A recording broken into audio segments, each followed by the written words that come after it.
Transferring money from a PayPal account to a Cash App account can be a complicated process, despite both services being relatively easy to use.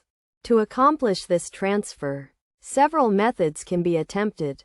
One approach is to link a PayPal debit card to the Cash App, although this may not be possible as the Cash App may not accept PayPal debit cards, while other debit cards can be added without issue.